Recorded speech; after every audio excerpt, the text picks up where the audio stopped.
अच्छे दिन और ना जाने ऐसे कितने स्लोगन्स आज से कुछ समय पहले हमें सुनाए गए और कई सपने दिखाए गए।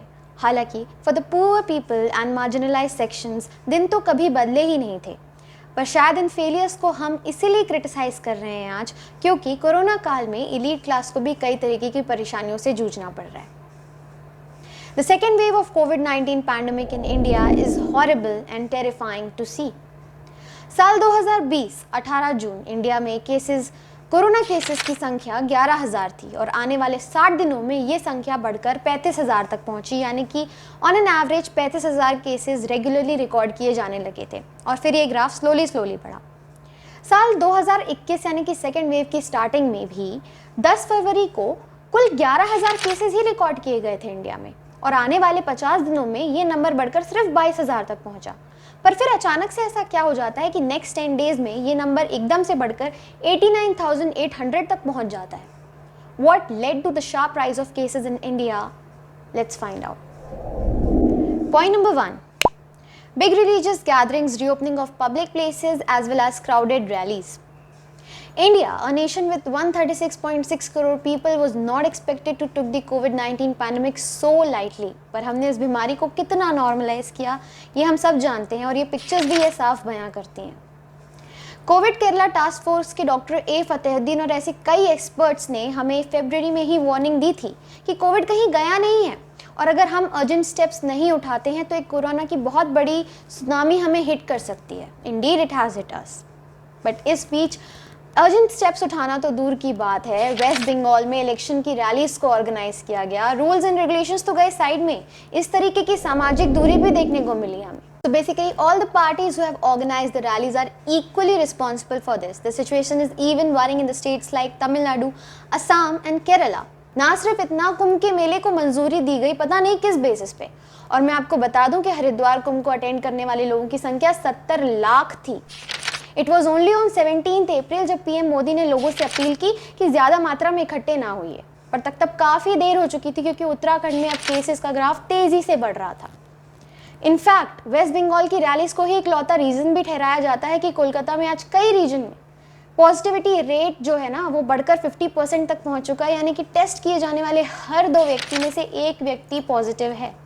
और इस बीच मैंने ऐसे सोशल मीडिया पे कई पोस्ट देखे जो कि मेले को और रैलीज को कई कम्युनिटीज से और रिलीजन से कंपेयर करके ना सपोर्ट कर रहे थे। पता है क्या, तुम्हारा एजुकेशन सब व्यर्थ है। हालांकि जनता भी कहीं ना कहीं रिस्पॉन्सिबल है, हमें इन ऐसे इवेंट्स में पार्टिसिपेट नहीं करना चाहिए था, पर पार्टिसिपेट कराने वालों को क्या कहा जाए।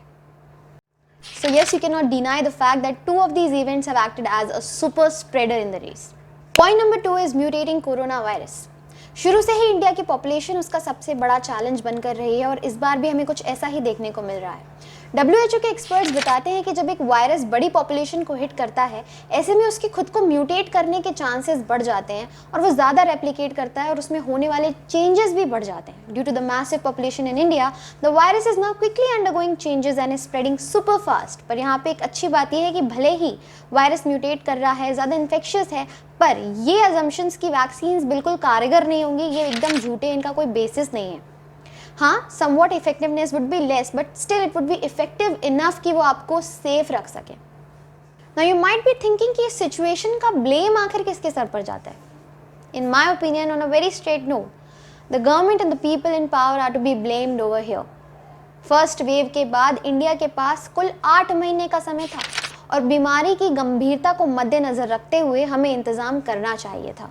ऑक्सीजन सिलेंडर से लेकर ventilator as well as beds, health care, सब पर ध्यान देना चाहिए था, पर गवर्नमेंट की तरफ से इस पर कोई खास स्टेप्स नहीं उठाए गए। स्टेप्स उठाए गए तो सिर्फ और सिर्फ वोट बैंक्स बनाने के लिए, और यही एकलौता रीज़न है कि आज पूरा का पूरा हेल्थ केयर सिस्टम कोलैप्स कर चुका है। We are out of beds, oxygen, ventilators as well as health care workers. Currently with record breaking cases, जो डेटा हमें एक्टिव केसेस का, रिकवरिंग केसेस का या डेथ्स का दिखाया जा रहा है, वो किस हद तक सही है हम ये भी नहीं बता सकते, क्योंकि जो डेटा क्रेमेटोरियम से आता है डेथ का और जो डेटा हमें रिपोर्ट किया जाता है उसमें रिलेटिवली बहुत ज़्यादा डिफरेंस है। इनफैक्ट गवर्नमेंट ने 150 ऑक्सीजन प्लांट्स का प्लान भी प्रपोज किया था, पर समय की बर्बादी, लापरवाही और ब्लेम गेम के कारण आज सिर्फ 33 ही हैं जो ऑपरेटिंग कंडीशंस में हैं और ये नंबर बहुत कम है। Situation is becoming worse in some cities turning backyards and parking lots into Shamshan Ghats. All of this because of unplanned and unorganized moves. अब इस बड़ी सी प्रॉब्लम का इकलौता इफेक्टिव सोल्यूशन है वैक्सीनेशन, पर आपको जानकर थोड़ी सी हैरानी होगी that even after being the largest manufacturers of vaccine in the world, हमारे यहाँ की कुल 1.7% पॉपुलेशन ही फुल्ली वैक्सीनेटेड है विद बोथ दी डोजेस। हालांकि इसके पीछे कई सारे रीजंस हैं, जैसे स्टार्टिंग में वैक्सीन को लेकर मिथ स्प्रेड होना सोशल मीडिया पे, या लोगों का घरेलू उपचार शेयर करना कोरोना को ठीक करने का, और हाल ही में अभी आया था कि menstruating girls should not have vaccination, या ये बताना कि वैक्सीन कारगर नहीं, वो आपको इम्पोर्टेंट कर देंगी वगैरह वगैरह। पर अगर हम इनको किनारे भी कर दें और लोगों को मना भी लें कि चलो वैक्सीन लगवा लो, तो क्या हमारे पास वैक्सीन अवेलेबल हैं? क्योंकि भले ही पीएम मोदी ने अनाउंसमेंट कर दिया हो कि 18 साल और उससे ऊपर जितने भी लोग हैं वो एलिजिबल हैं इस प्रोग्राम के लिए, पर क्या हमारे पास वैक्सीन हैं डिमांड्स को मीटअप करने के लिए? नए वैक्सीन को बनने में टाइम लगे और तब आप सिर्फ और सिर्फ वेट कर सकते हैं। अब सवाल ये है कि जब इंडिया इतनी सारी वैक्सीन प्रोड्यूस कर रहा है तो वो वैक्सीन गई कहाँ? तो इसके पीछे का रीज़न है India flagship programme known as vaccine Maitri या वैक्सीन फ्रेंडशिप, जिसमें इंडिया अपनी प्रोड्यूस की हुई वैक्सीन्स को दूसरे देशों में भेज रहा है, मोस्टली अपनी नेबरिंग कंट्रीज़ जैसे नेपाल, बांग्लादेश, भूटान, मालदीव्स, मॉरिशस और ब्राज़ील भी है इस लिस्ट में। क्योंकि इंडिया खुद अपनी वैक्सीन्स को इंडिजीनियसली प्रोड्यूस करने में सफल था, इसलिए उसने अपनी वैक्सीन्स को इन देशों में डिलीवर करने की पहल करी। Doing this will not only uphold India's global image but will also help pharmaceutical sector in long run. हालांकि जहां कई कंट्रीज़ अभी एक नेशनलिस्ट सोच दिखा रही हैं और अपनी रिक्वायरमेंट्स को पहला पूरा करने में लगी हुई हैं, वहीं इंडिया का ये मूव इंटरनेशनली काफ़ी रिकॉग्नाइज किया जा रहा है। पर सिर्फ ह्यूमैनिटी ग्राउंड पे ही इसको नहीं किया गया है, इसके पीछे एक जियोपॉलिटिकल कंसिडरेशन भी है। हम सब जानते हैं कि चाइना का कैसा इन्फ्लुएंस है साउथ एशिया पे इंफ्रास्ट्रक्चरल एस्पेक्ट्स को लेकर। एक्सपर्ट बताते हैं कि ये मूव हो सकता है उस इन्फ्लुएंशियल एस्पेक्ट को काउंटर करने में मदद करे। पर Indian foreign policy analyst Manoj Joshi कहते हैं कि such gratitudes does not last long in relations between the countries. तो ये डिबेट अभी भी कंटिन्यू है कि क्या इंडिया को इतनी बड़ी मात्रा में एक्सपोर्ट करना चाहिए था जब उसकी खुद की डोमेस्टिक नीड्स हाई हैं। अब इस पूरी प्रॉब्लम के बीच सेंटर और स्टेट के बीच का ब्लेम गेम जो है वो ख़त्म ही नहीं हो रहा। सेंटर की अपनी रिस्पॉन्सिबिलिटीज़ हैं, स्टेट की अपनी रिस्पॉन्सिबिलिटीज़ हैं, ये हम सब जानते हैं, और ये दोनों ही अपने दायित्व को पूरा करने के लिए पूरी तरीके से रिस्पॉन्सिबल हैं। पर जहाँ तक allocations of vaccines, production of vaccines और उनके डिस्ट्रीब्यूशन की बात की जाए तो सिर्फ और सिर्फ सेंटर ही है जो यहाँ पे अभी रिस्पॉन्सिबल है। हालांकि कई इंस्टेंसेस में हमने देखा कि सेंटर ने किस तरीके से अपनी पूरी जिम्मेदारी स्टेट्स पर डाल दी।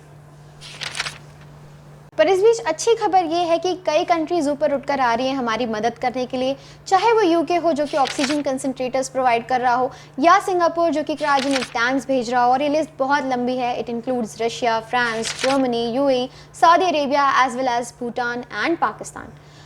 यूएस जो कि हमें शुरू में रॉ मटेरियल सप्लाई करने से मना कर चुका था, but after facing a lot of criticism from its own citizens and pressure from international media and EU, it will not ban the export any more, जो कि एक अच्छी बात है। बहुत सी मदद हम तक पहुंच चुकी है और बहुत सी मदद हम तक पहुंचने भी वाली है, तो कंडीशंस ऑब्वियसली बेटर होंगी, पर फिलहाल कंडीशंस बहुत ख़राब हैं। बेड्स नहीं हैं, ऑक्सीजन नहीं है, वेंटिलेटर नहीं है, लोग मर रहे हैं, अपनी ज़िंदगियों की भीख मांग रहे हैं, और मरने के बाद उनके अंतिम संस्कार के लिए जगह तक नहीं है। तो फिलहाल हमें क्या करना चाहिए? खुद का प्रोटेक्शन खुद करने में ही समझदारी है फिलहाल।